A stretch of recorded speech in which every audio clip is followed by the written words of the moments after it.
All right. I'd like to call to order the Health and Human Services and Aging Committee. Can we have a roll call, please? Calling the roll, Ms. Conwell. Here. Mr. Hauser. Here. Ms. Baker. Here. Ms. Brown. Here. Mr. Miller. Here. We have a quorum. All right. Anyone signed in for public comment? Yes, Ms. Chia. Okay.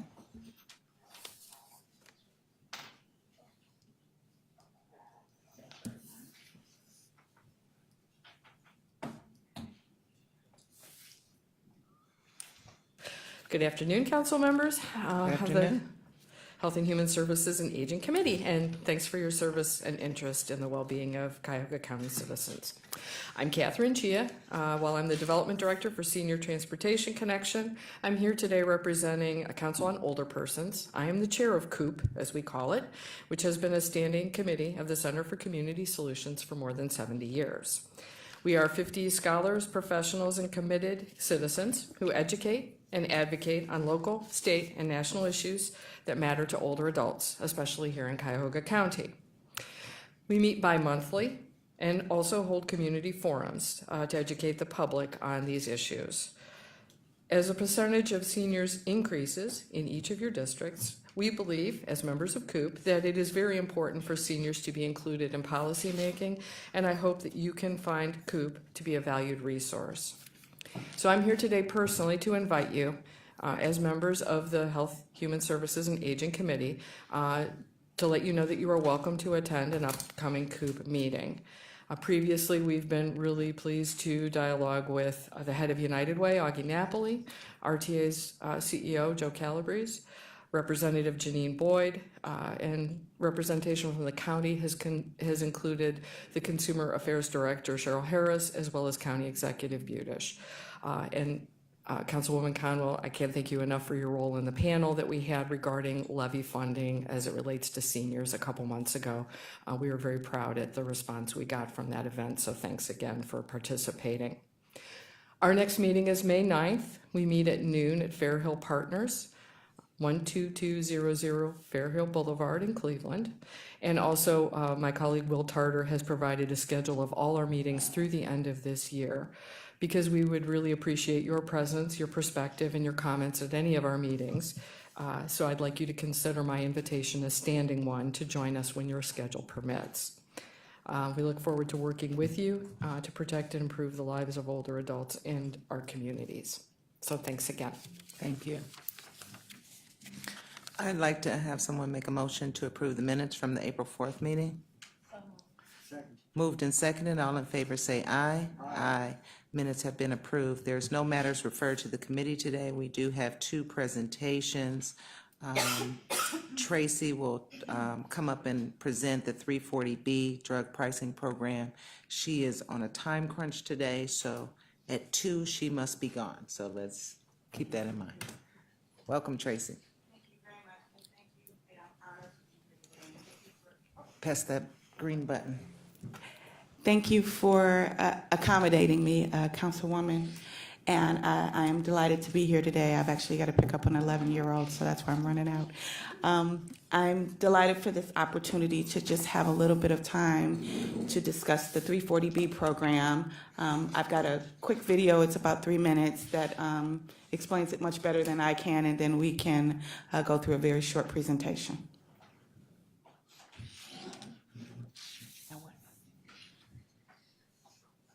What do I do? Oh, can you see the other one?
little bit of information. There's actually a card in your packet that is for 340b.com, and it actually has all of the materials available to include this small video that kind of talks about what we're discussing today. Okay.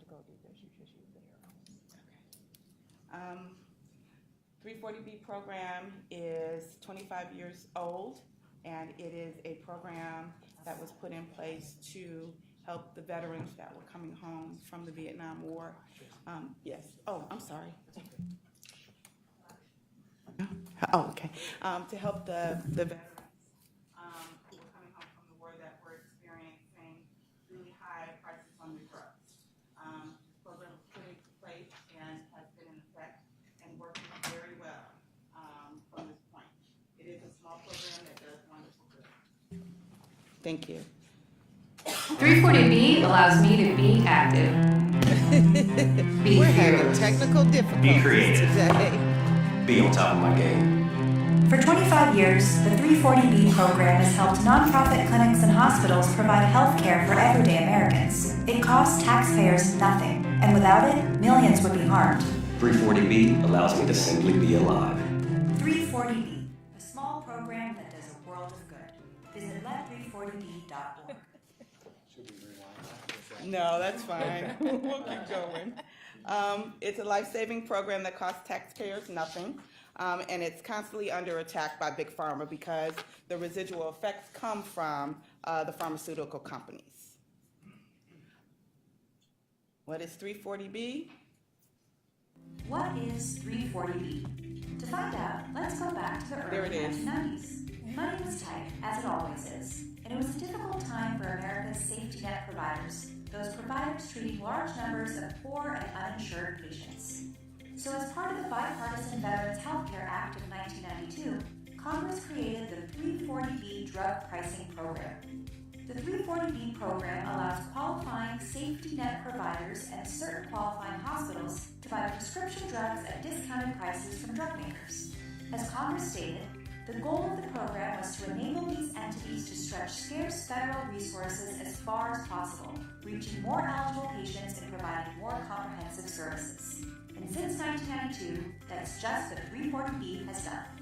Let's explore how 340B actually works. Here is a small clinic in Ohio that participates in the 340B program, and two of their patients, Bob and Tina. Now let's say a 1-month supply of a diabetes drug costs the clinic $1,000 from a drug maker. Tina has private insurance, which pays the clinic $1,100 for her medication. Now, Clinic A has $100 in income, but with 340B, the clinic can buy that same drug from the same drug maker at a special lower price of $600.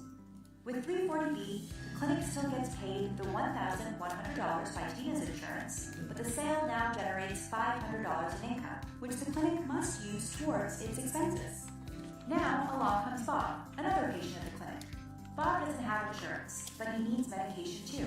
Fortunately for Bob, the clinic now has that $500 in 340B savings to help pay for his treatment, and that $500 hasn't cost taxpayers anything.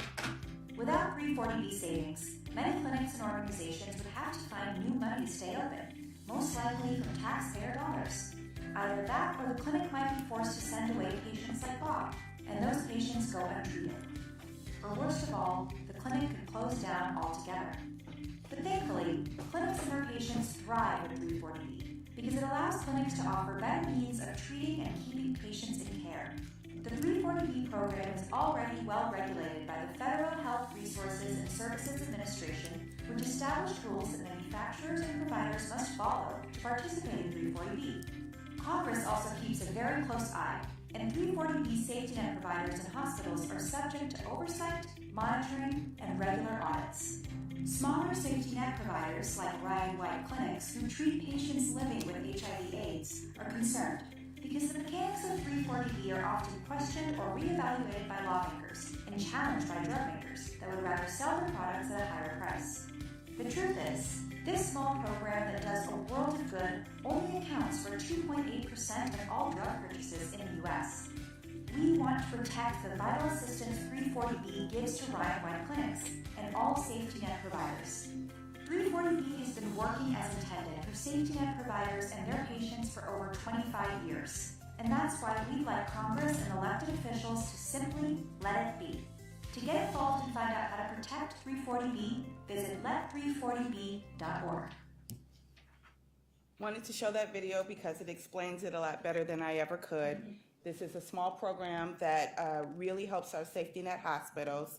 And right now we are experiencing some legislation afoot that would like to look at the mechanics of the 340B program and definitely would restrict the ability for hospitals like our county hospital and some of the other safety net hospitals to really recoup this revenue that helps them, especially with indigent care. This program is important to people living with HIV and AIDS because we are also one of the recipients of 340B in the program, as it provides some resources to my organization to help it exist through a partnership with the AIDS Healthcare Foundation. So it is a really good program that does a world of good. The only folks that seem to be upset are the drug companies that do contribute to this program, but at a very, very small fraction. As you saw in the film, only 2.8%, and 2.8% of their overall revenues. So it's something that's good, it's something that should be protected, and we wanted to make sure that you guys knew about it. We are getting information out. We have a number of protests that we participated in, and we're also running a number of ads, and here is one of them. It's not a fair fight. Drug company bullies inflate prices, gouges, spend millions on lobbyists, and no one stops them. The bullies are now trying to destroy 340B, a program that helps millions afford health care and costs taxpayers nothing. We can't let that happen. The bullies won't win if we fight back. Tell your member of Congress to protect 340B, which has been working for 25 years, and simply let it be. Visit let340b.org. As I said, we do protests, and we're trying to make sure that we get the word out. I'll entertain any questions at this point if you have any. And that was going to be one of mine. You're coming here today, how could the county assist with 340B? And I see your last slide kind of address Yes. that a little bit. Could we put it back, or is it, can't go back? Oh, it's still up here, yes. We are hoping that we can get a resolution from County Council in regards to this program. We have received said resolutions from a number of organizations to include the NAACP and SCLC and National Congress of Negro Women, as well as we are working on legislation, a resolution from the Congressional Black Caucus as we speak, and National Action Network has contributed. So we just want to make sure that if Congress does decide to put forth legislation, that it doesn't really make it to the Senate and we don't take away this program. If that answers your question, Congresswoman. Okay. So, Councilwoman, so we write a letter to Congress on the federal level, not state, correct? Correct. And Okay. it goes to Energy and Commerce. We've had some history with sending resolutions to other government bodies, so this is something that we'll have to talk internally about. We will send a letter for sure. I don't think that we have a problem with sending a letter, but a resolution is a whole nother step. Understand? So I will address the A letter powers would that be be wonderful. and see how that goes. Okay. I want to open it up. Councilman Miller.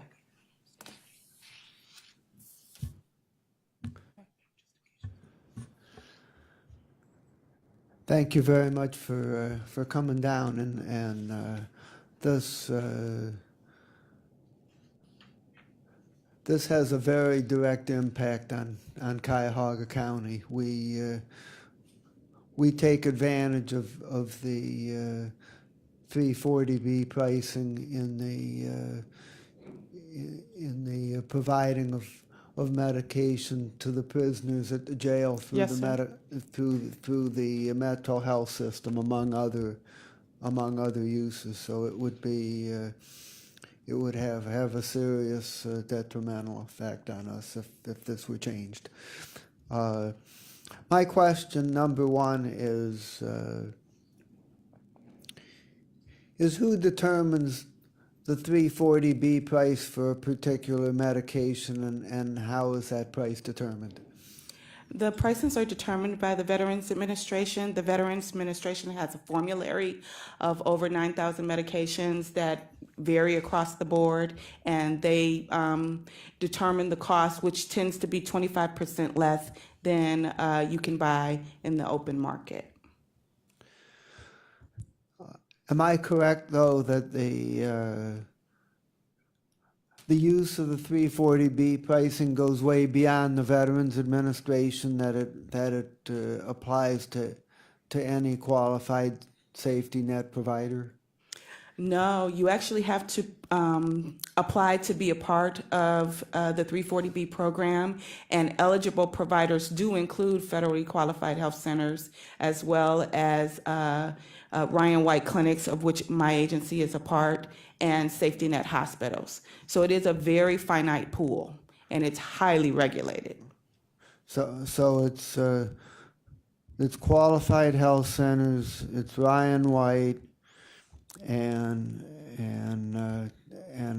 hospitals, Yes, I think Black Lung is included in that list too. safety net hospitals. Yes. And can you tell me anything about what kind of changes to the program they're talking about in Washington? They're talking about really burdensome paperwork. So it's already regulated. We already receive site visits. We have to provide tons of information. Right now, the legislation only goes towards what's being termed bad acting safety net hospitals. We've asked for information about what their bad acting or what their bad acts have been, and we haven't received anything. But there's been this misnomer that we're using the safety net hospitals are using the program to buy chandeliers. And I think that that's, directly been targeted to some hospitals that aren't even 340B providers, like Cleveland Clinic is not. But people use that to blanket as a blanket term, when in fact, these are really, really hospitals that need this money to keep their doors open. So it's been challenging to combat some of the misinformation. Well, I really appreciate you getting involved in this, and thanks very much for the information. My pleasure. And just wanted to ask Tracy, is this, not too long ago, we had something facing us on the ballot, I can't remember, it was the recent drug legislation. Correct. How is this connected? This is... That initiative That's was your yes job. on two, and that was just a few months ago. Right. And we were looking at that point to lower all drug costs to this level. That was our hope, to really start at the 340B level, start at what the veterans pay. And because of a misinformation campaign, we weren't successful in that effort. But it still is a challenge that we see drug prices increasing, and we still have constituents that are really unable to pay for their medical care. And now we're going to put them in a position where they're not going to be able to even be treated at the hospital. And it's not hyperbole to say that people will die if they can't at least get their basics. So, issue 2 wanted to expand it a little bit, Yes, but the 340B, the way it stands for Cuyahoga County, is just Black Lung, Ryan White, the safety net, and the qualified health centers. Those are Correct. the only ones that benefit from the 340B. that So I am this- aware of, yes. Okay, so issue 2. Well, let me correct myself. There are some drugstores that benefit, and those drugstores actually have specialty pharmacies within them that they use the 340B program, but that's not every drugstore. Okay. Yes. National chains, or you just don't know? Smaller chains? I just don't know, but I know one of the, to Councilman Miller's point, they're trying to put limitations on who can come into the program. So even if it was a specialty pharmacy, a small chain pharmacy that was eligible, they want to put restrictions on how many can be added to the current registrants now. So there would be limitations placed on the pool. So what, going forward, if we were able to assist with the resolution, what does the time limit look like? when do you propose to have those resolutions going forward to send to Congress? We're hoping before session is over, but we are trying to be vigilant because one of the things we're most fearful of is when Congress is out, that people start monkeying around with the program and legislation is slid through, because the first thing that was placed on the ballot was placed on the was placed between Christmas and New Year's. So it was placed by Congressman Peters in San Diego and with a co-legislator, and it came out right during the holiday season. So we're just trying to be vigilant, and anything that would be offered up, we would definitely send in. Any other questions? Councilwoman? Thank you. And, your issue 2, I guess, is where I'm gonna, I'm not quite sure where this falls. But your example of a person going in with insurance and the hospitals negotiate a lower price because that's what they do if you have insurance with the insurance company.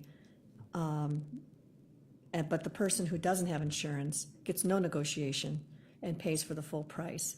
Is that what issue 2 was trying to attempt, is to try and level the playing field so that there isn't this set aside negotiation for those with insurance and those that do not? Fireworks. Someone hit a home run. All right, yay. One of the major challenges, and we hear this often, that that we already negotiate prices, and we negotiate sometimes to a lesser degree than the 25% that the Veterans Administration obtains. Luckily, as a former pharmacy technician, I actually have experience with the patient assistance programs, which is what you have to be eligible for in order to receive those discounts. Yeah. They're arbitrary. Yeah. So if the pharmaceutical company decides to stop that patient assistance program for a drug that now is priced out, then you don't have any consistency around it. So we have our seniors sometimes that receive a patient assistance program for 6 months, and then that patient assistance program goes away because the pharmaceutical company has decided to support another medication. And so that senior is left with a medication that they now have been taking for quite some time that they're priced out of. This kind of just makes it level, and that everyone would have the ability to pay 25% less on the drugs, most of which are maintenance drugs, that would keep them alive. I agree, and I think this is an important program for those that are certainly in need of their medication, which is something. There isn't too many more important things than that. Yes. Is there any concern that the price of premiums, though, are increasing because of programs that take money and shift it to something else that's not part of what the premiums are paying for? Is there any concern there that the drug companies know that there's money being kind of a shell game going on, that they would complain that they are supporting, and so they would increase premiums to those that do have insurance? Is there any talk of that in Congress, of maybe one of the reasons why they're concerned about it? Yeah, we hear price shifting all over the place whenever the conversation comes up about the drugs are too high, but when you look at the cost to pharmaceutical companies, it really is minimal. 2.8%, it's negligible to them, but it becomes a really good talking point. Yeah. And I think it's more around the fact that drug companies don't like that organizations have the ability to generate resources and actually question them with those resources, to be honest. Right. I think that's where the drug companies get prickly. I don't know that it's really around the premiums. Okay. Because the premiums kind of set. The insurance companies know that this is what the drug costs. This is what they cover. Yeah. What's coming off and going towards 340B is actually being paid by the drug companies. It's coming off the drug companies' supposed line, but it's small. It's been working for 25 years. Right. I just wondered, and I hear that. I do. I would think that you would, and like I said, for us and here in Cuyahoga County, this is a program that's We needed. need it. I just also know that those without insurance are treated differently than those with insurance. Yes, And so ma'am. when we try to make up that difference through programs like this, sometimes we see escalations in premiums, but putting that aside, this is a small, insignificant cost Yes, that ma'am. we should try to have for our constituents here. Thank you. Any other questions? Okay. Had one. So the hospitals, going back to your point, you were saying many of them would close, or could close if this 340B goes away.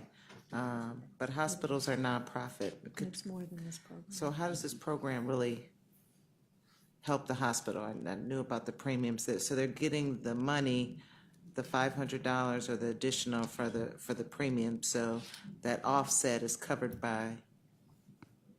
Here's what I tell young people, because we're activating young people to help us out with this program. I've actually been on 3 campuses in the last 6 weeks: Akron University on Monday, Case Western, and Cleveland State, to get them engaged around a letter writing campaign, and they're just plainly awesome. I need to say that as a Case alum, but. We say to them, there are the instances where you have to go to a hospital. And luckily, thank God, most of the young people now stay on their insurance of their parents till 25. But back when I was in school, if you didn't have an insurance plan or didn't have a part-time job, you got dumped off the insurance and you would continue to get a bill, and then all of a sudden the bill would stop. Well, usually that's picked up by the indigent care that the hospital has as a fund. And 340B in lots of cities funds their indigent care fund with 340B dollars. Good explanation. Okay. Any other? Well, we thank you.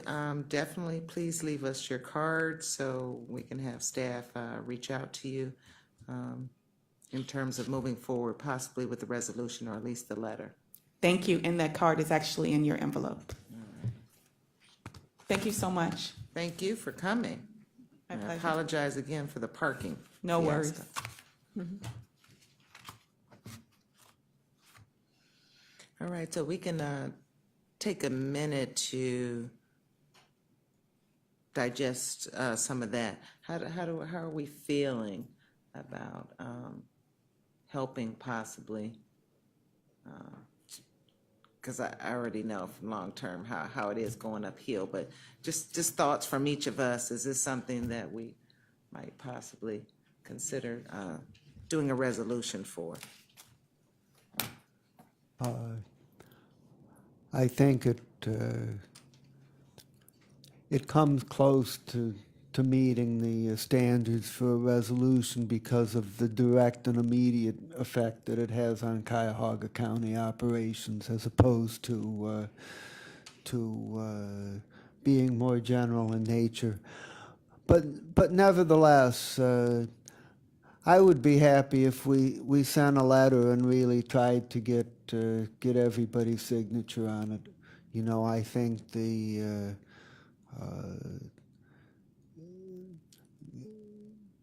the idea of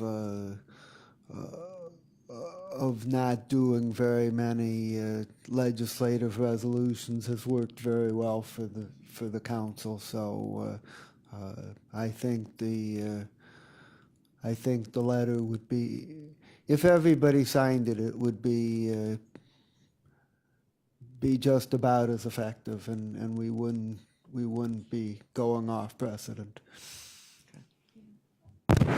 I would agree, and I think the letter, when it's composed, should really state that how significant it is to Cuyahoga County. That these are it's not just a broad support of a program that helps, but it's really significant to us and what kind of dollars we can receive and how many people we've been able to help because of it, and how hurtful it would be if it were to end. I think that would, a very targeted letter, I think, would be impactful. Madam Chair. It's something like between 500,000 and 1 million per year just on the mental health program for the prisoner population alone. Yes, Mike.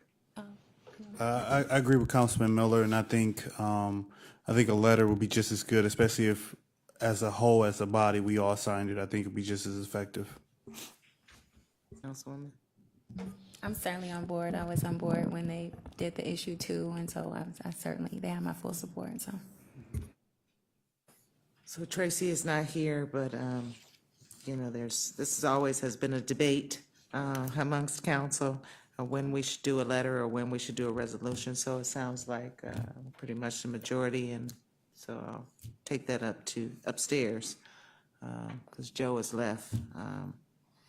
So we will work on that. Now we will have our second presentation by our councilman that's watching the game over here. Update on the Ohio Children's Trust Fund. So we'll see if he can see the homers from where he's standing now. Yeah, you can hear. Make sure you can't see him. Welcome, Councilman Miller. Thank you very much. Good afternoon. Good afternoon. It's my pleasure to talk about the work of the Great Lakes Regional Child Abuse and Neglect Prevention Council. And prior to the development of the regional councils, the state agency, which is the Ohio Children's Trust Fund, or OCTF, provided funding directly to counties, including Cuyahoga County, for providing child abuse and neglect prevention services. But the Ohio legislature decided to implement a new model, which is to create regional councils. And the idea was to create a decentralized program so that each region could develop plans that were specific to the needs of their own region and not a one-size-fits-all program implemented at the state level. And so the OCTF created 8 regional councils, of which ours is called the Great Lakes Regional Prevention Council, and it includes Cuyahoga, Lake, Geauga, and Ashtabula counties.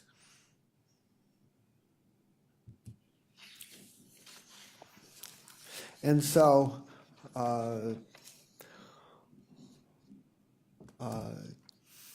in developing this approach to child abuse and neglect prevention, there's 3 levels of prevention. There's primary, secondary, and tertiary.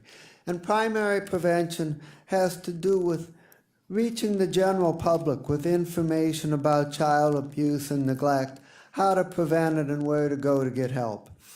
Secondary prevention relates to providing services to families who are at elevated risk for abuse and/or neglect but have no history of abuse or neglect. And tertiary prevention includes services to families with current abuse or neglect issues or a known history, with the aim of preventing further abuse and/or neglect. The work of the Ohio Children's Trust Fund and the regional councils focuses on the first 2, on primary and secondary prevention. And the composition of these regional councils is that each council consists of 2 members from each county appointed by the county government. Since we only have 4 counties in our region, we have the smallest of the regional councils. There's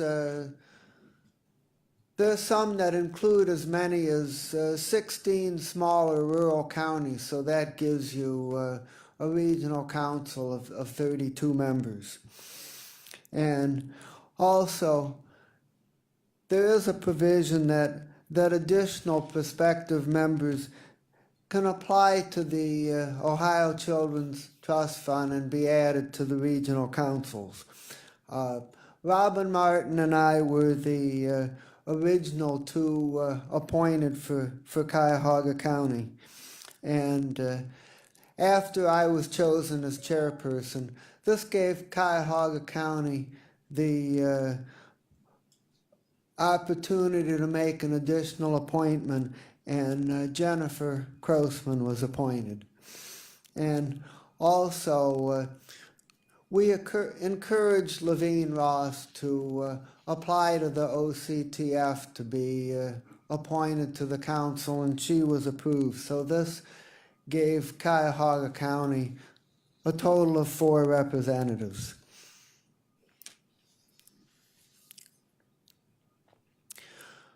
The first step, and this whole thing had some analogy to the process of creating the Cuyahoga County Council. This was another of these cases of building the plane and flying it at the same time, and so we had to put this together from scratch. And the first step was to obtain what they call a coordinating agency, which is an agency that handles the staffing and logistics work for the council, and the OCTF handled the process of selecting our coordinating entity, and they chose university hospitals. The second step was the development of a regional prevention plan and funding application. And the first thing that went into the regional prevention plan was that we had to do a needs assessment, in which we looked at what the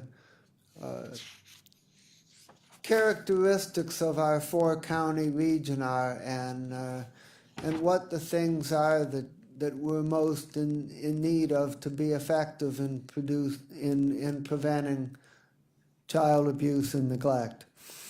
And the 2 of the key elements of the regional prevention plan are the strategies and the logic model. The strategies are the basic approaches to child abuse and neglect prevention, and the logic model is the description of how you anticipate that the particular kinds of services that you provide and the strategies that you employ, how these strategies and services will lead to an effective reduction in child abuse and neglect. And so we chose resiliency and enhancing social support networks as our 2 primary strategies. Resiliency goes to the notion of that if you have the ability and grow the ability to develop to bounce back from the ups and downs that you're bound to incur as a parent, that you can deal with the challenges of stress and poverty that affect a lot of at-risk families. That you, if you have the capability to deal with these things, you're going to be more likely to be able to deal with situations without going into abuse and neglect. The second strategy about the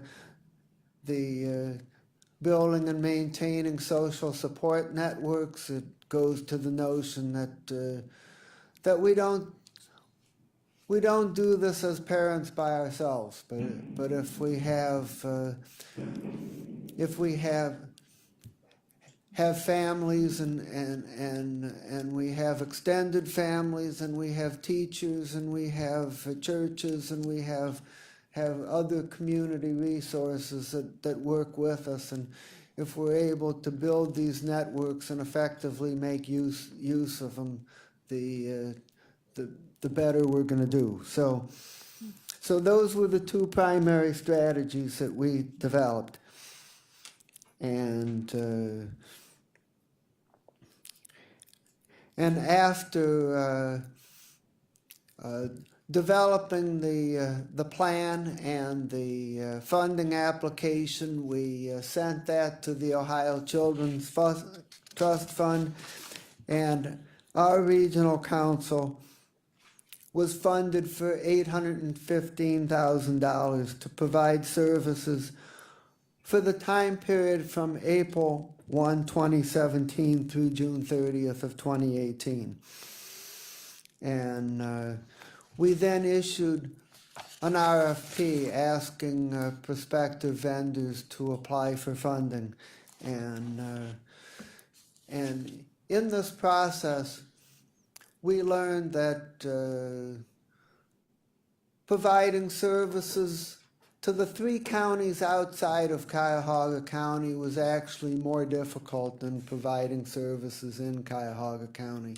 And, you know, when I started this whole thing, one of the things that I was afraid of is that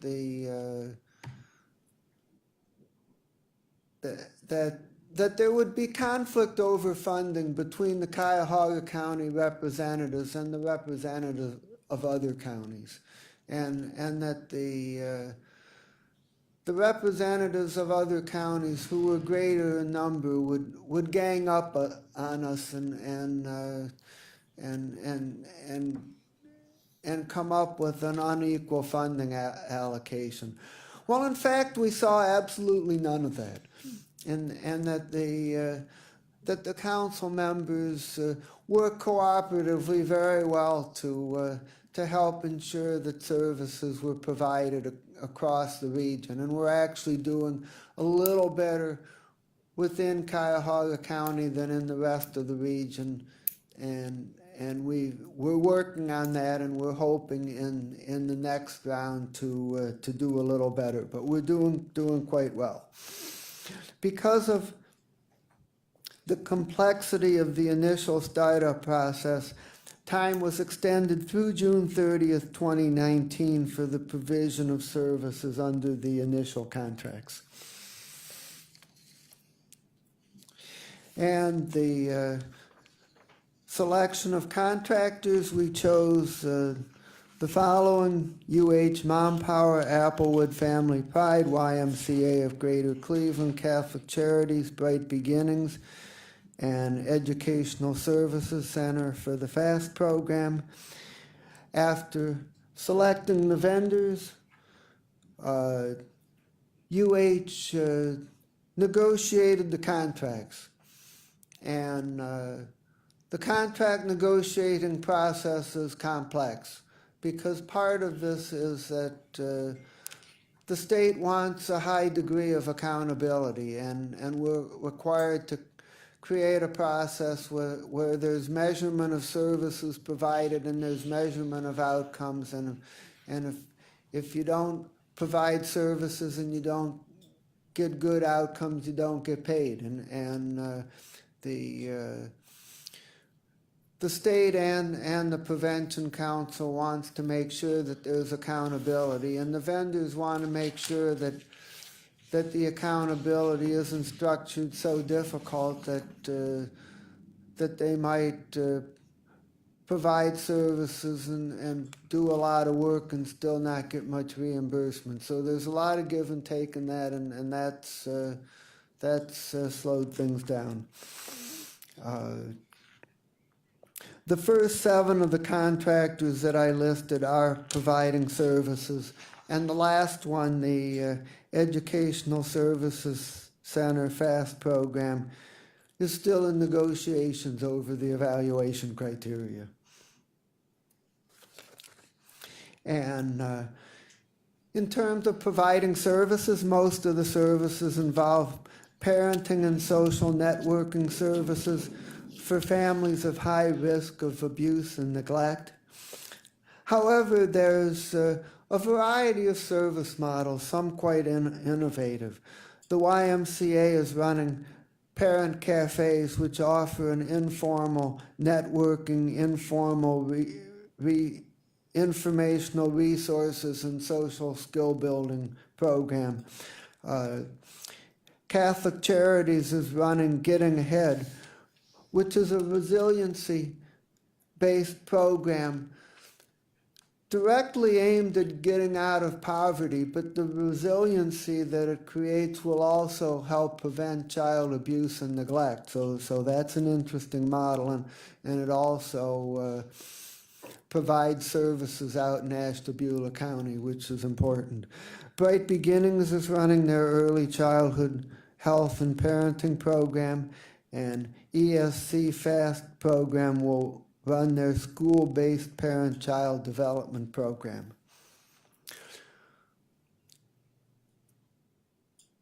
Earlier this year, the Great Lakes Regional Prevention Council amended our prevention plan to include public awareness as a third strategy.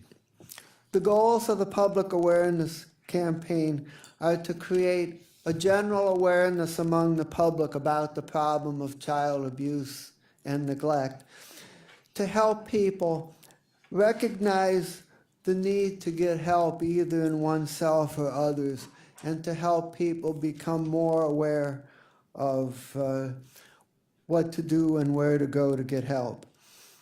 This adds an important primary prevention component, which enables us to reach way beyond the relatively small number of families that we can reach with at-risk prevention services.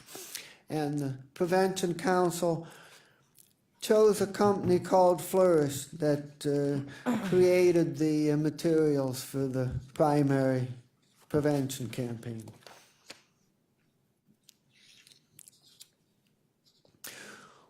We're now in the middle of the state fiscal year 2019 funding process, which is preparing for the services to be provided during state fiscal year 2019, which is from July 1st, 2018 through June 30th, 2019. We sent out an RFP prior to receiving notice of our funding award to help us get contracts started on time. We have sent our funding application to the Ohio Children's Trust Fund. We're expecting word on what our funding level is going to be. We expect that to happen at their meeting on May 31st. And then we will make decisions in May or June as to both additional funding for current providers and funding for potential new providers, and also funding for the awareness campaign. And we did receive 5 applications for funding for the next round, in addition to the ones that we currently have. Of the 8 providers that we currently have, 4 of them told us that the money that we provided them last year provides them sufficient funding to provide services through June 30th of 2019, and 4 of them said that they have the capability to serve additional people beyond what we funded them for, and so they're asking for additional funding for the fiscal year 2019. I would be less than accurate if I said that that everything is just peachy keen about the regional funding model. It's proven to be a very cumbersome process, and I think the jury is still out as to whether this is a workable model. The challenges include, number one, reinventing the wheel on strategy in each of the 8 regions. I am not convinced that there is enough difference between what works and what doesn't work in the different 8 regions. I don't know how much additional benefit you get from having 8 different processes. It's also a cumbersome process. Contracts are reviewed at both the regional level and the state level. Also, we have people in 8 different regions who are not experts in contracting and procurement, running separate procurement processes. You all know how complex and how much there is to it, the work they do in our procurement and diversity department, and we're all trying to learn how to do that, even though it's not our area of expertise. So that's a challenge. Contract negotiation is laborious given the accountability models attempting to be implemented. I think it's only because we truly have a stellar council. I mean, we have the leaders in child abuse and neglect prevention in each of the counties on our council, and they're diligent, they're collaborative. We've all worked as a team. I mean, we wouldn't be anywhere if it weren't for how good this council is. We're just working a very difficult model, and I think time will tell as to whether this is going to work for the long term. The word on the street is that we're doing as well as any of them and better than a lot of them. So that's kind of where we are. So that's what the Great Lakes Regional Prevention Council is doing, and I'd be happy to try and answer any questions. Is there any, is this connected with providing meals or anything for kids, or just solely on abuse and neglect? It's solely on abuse and neglect. It has to do with building parenting skills and building resiliency and building social networks and helping empower people to be able to recognize when there's a problem and deal with it, to become aware of when they're emotionally upset and do something to modulate it before it becomes a problem. It's those are the kind of things we do. We know that a family is not going to be safe if they're hungry.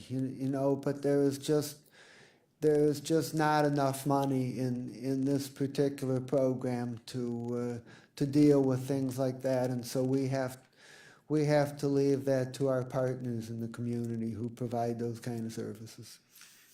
Going back to your selection of contractors, you didn't state how much you mentioned the $815,000. Is that for all? That's for all the regional councils, correct? No, the $815,000 was the allocation for our particular council. Okay. The total statewide was something like $4 million, Okay. and of the the 815,000, we spent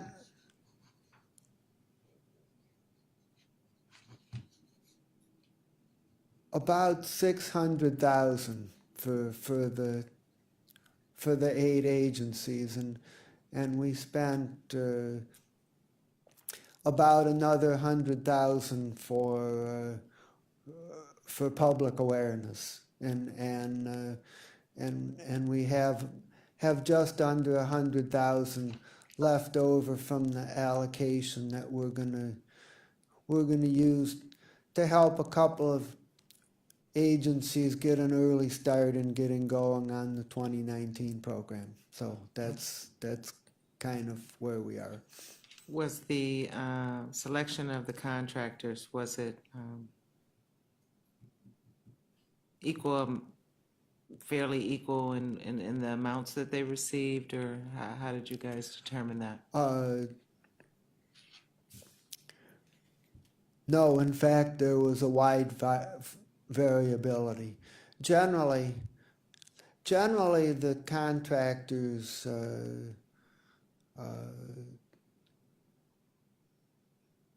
applied to do a specific program. They said, for example, we're going to have a 10-week program on parenting and resiliency development, and we're going to serve 60 families, and this program is going to cost $50,000. And if we liked the program, we generally funded them for what they requested. Now, Bright Beginnings made an application that was very different. What they said is that we have people on the waiting list for early childhood health, parenting, and prevention services that we're not able to get to. And so if you provide us funding, we can take families off the waiting list and provide services, and we can serve as many or as few as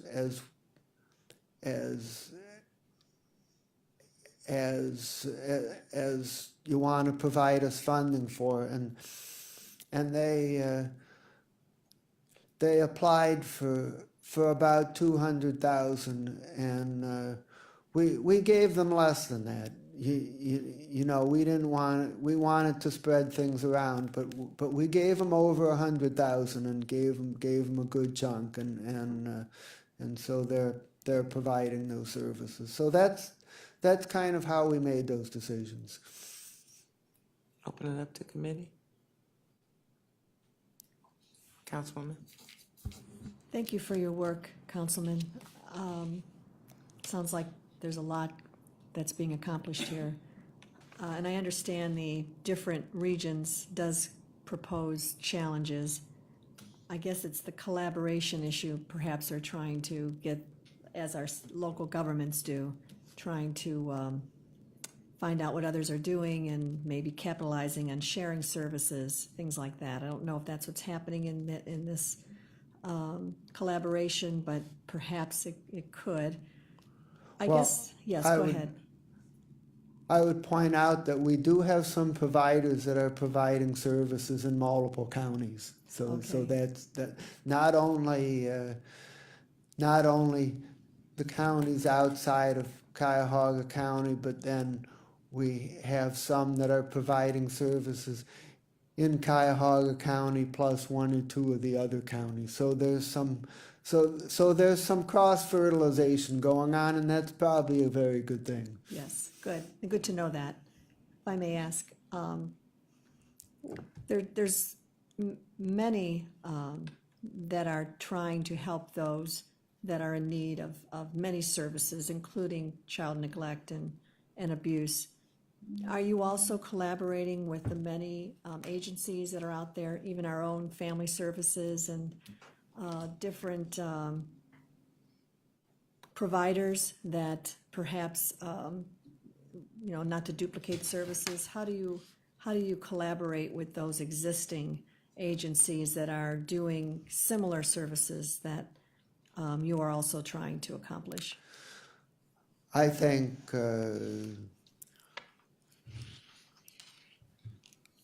we're not doing as much with that as we could be doing. I think our focus so far, I can't tell you how much it's taken just to get this show on the road. It has been a matter of constant prodding and pushing, getting people to resolve issues, and that's what our focus has been. The comment that I would make, though, is that I am very well aware that the services that we're providing to the at-risk families, yes, they're going to help prevent child abuse and neglect, but they're also going to help the families across a much broader perspective, a much broader reach. I mean, it's going to help them with having the self-confidence to apply for better employment. It's going to help them be able to recognize when they're upset about a problem that occurs at work and deal with it in a way that resolves it rather than makes it worse. It's going to do a lot of positive things, and I think for those families who are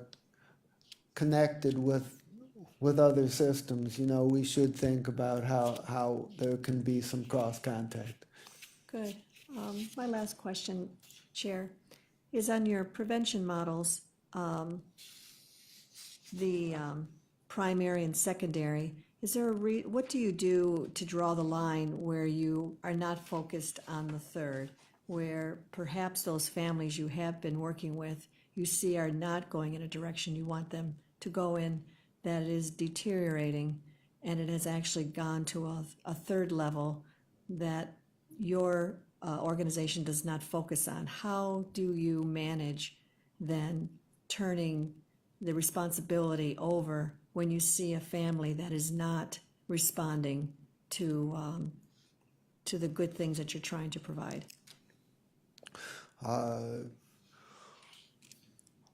Fortunately, so far we have had very few such cases. Okay. We're generally succeeding in identifying families that very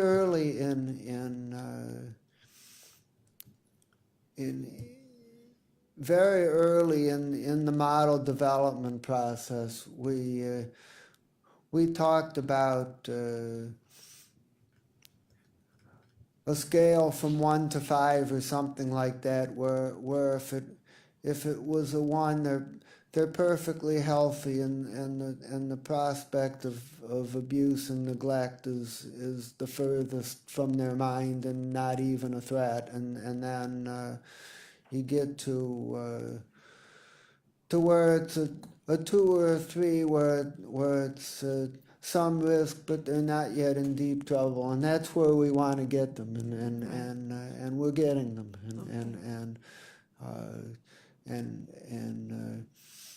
and we're helping move them to a place where they're much safer.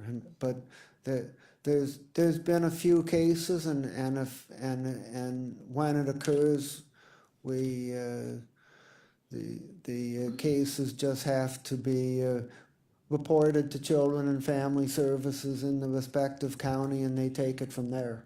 Okay. But fortunately, that so far I've only heard of a case or two like that, not many. Thank you. Mm-hmm. Was there a formula used to fund the 8 regional councils? I do not know. Okay.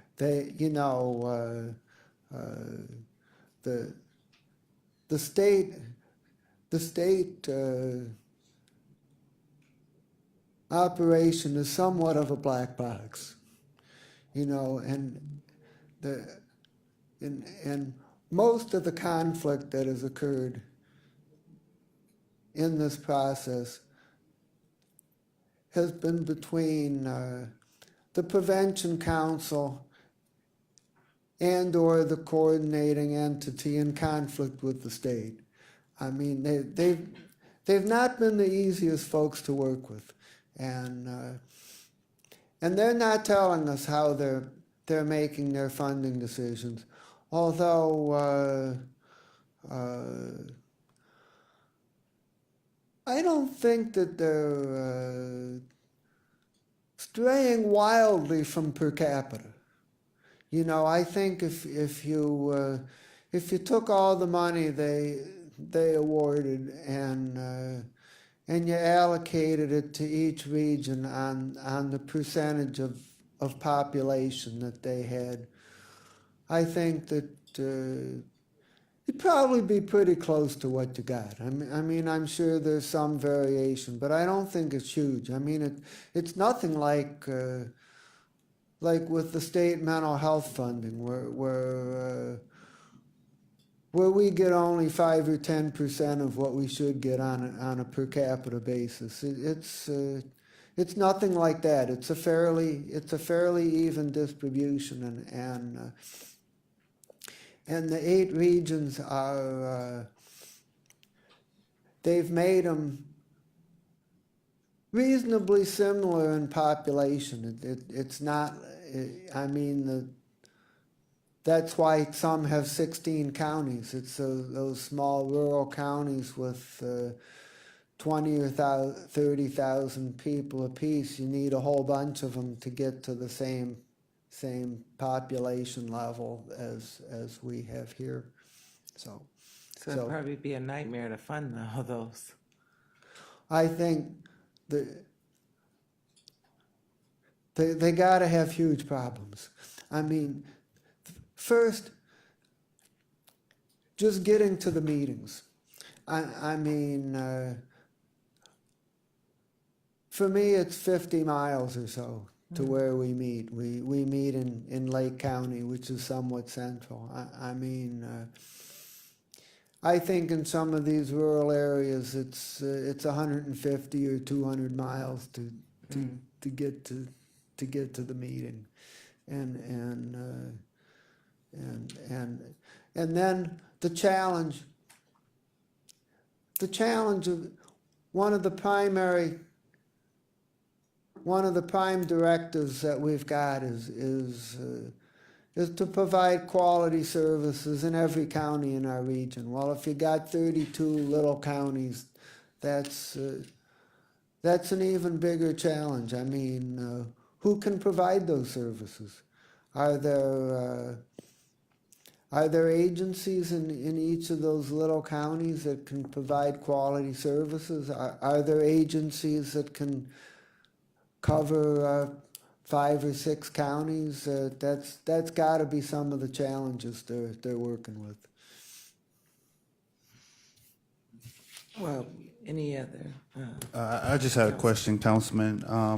Does the council have anyone keeping metrics or stats of how many families were helped, so we have some kind of like measurable outcome of the services? We're definitely doing that and going to have that capability.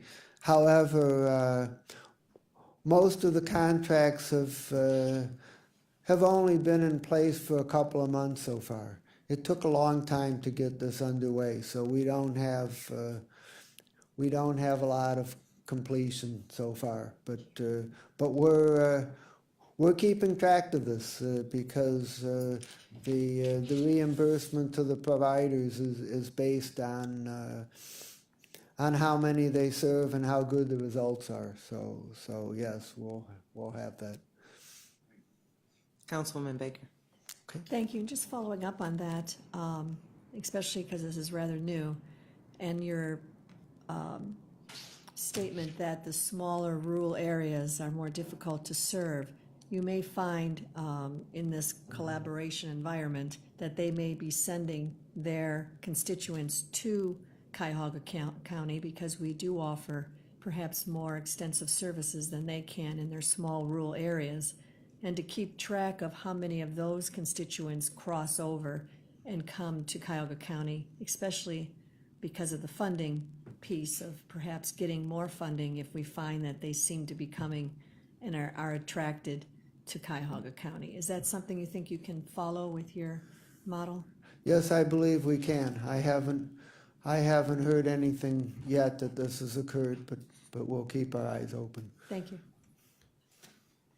You know, I think one of the best ways to measure that is to get information on how well the other regions are doing on getting their areas fully covered.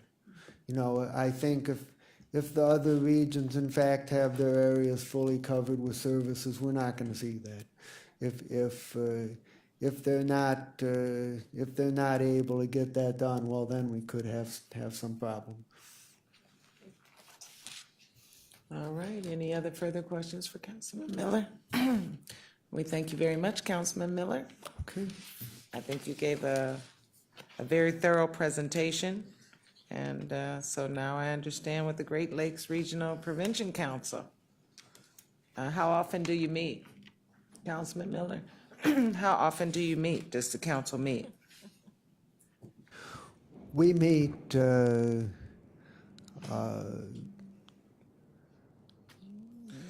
maybe about 6 times a year.